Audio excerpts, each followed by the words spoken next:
আসসালামু আলাইকুম রহমতুল্লাহি ওবরকাত। আজকে মাঠে আসলাম ভুঁইর আল কাটার জন্যে। আসলে ধান না করলে খাবো কি? কষ্টের জ্বালায় গেছিলাম বাইরে, সেখানেও শান্তি হইল না। কপালটা এত খারাপ যে দেশে ফিরে আসতে হলো। এসে আবার সেই আল কুপাতি হচ্ছে। এই হলো কষ্টের জীবন।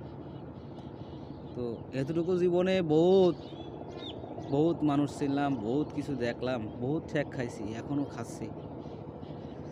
তারপরেও আল্লাহর উপরে বিশ্বাস আছে। দেখি আল্লাহ কি করে, দেখি আল্লাহ কি করে। আল্লাহ চাইলে কি না করতে পারে। হয়তো এখন আমার কষ্ট আছে, একদিন হয়তো এই কষ্ট থাকবে না। তাই আল্লাহর উপরে বিশ্বাস রেখে ইনশাআল্লাহ আপনারা সবাই আমার জন্য দোয়া করবেন। যেন সুস্থ সবলে আমি আমার মা-বাপ, ভাই-বোন ও আমার পরিবারের আমার বাচ্চা-কাচ্চা, আমার বিবি বাচ্চাকে নিয়ে যাতে সুষ্ঠুভাবে বেঁচে থাকতে পারি, সেই দোয়া করবেন। আসসালামু আলাইকুম।